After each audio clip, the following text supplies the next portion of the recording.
Mr. Speaker, yesterday the most renowned world experts in nuclear medicine said, and I quote, "The patients' community is facing one of the greatest threats in modern times. Patients are continuing to wait, or their scans and tests are quite simply cancelled. We're now learning that Canadians will be subject to exploratory surgeries, which under normal circumstances would be superfluous. Can the Minister tell us, among the 5,000 Canadians daily who need isotopes for their tests and treatments, how many actually have access to them?" Honourable Minister of Health.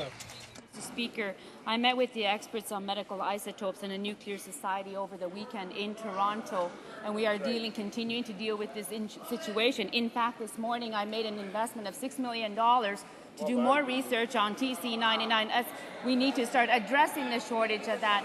In terms of triaging, each province and territory deliver health care. They are managing the situation with the alternatives that we have identified. In fact, this morning, the Ottawa Hospital says they have switched to thallium to continue to provide testing as needed. Thank you, Mr. Speaker. The honourable member for Ottawa South. There's the problem, Mr. Speaker. Patients and their families can't get straight answers.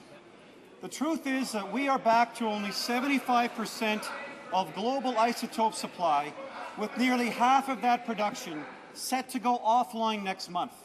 There is no evidence that Canada has access to 75% of its weekly requirement. Let's try again.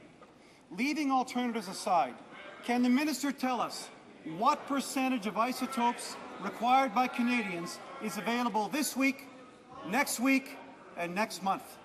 Honourable Minister of Natural Resources.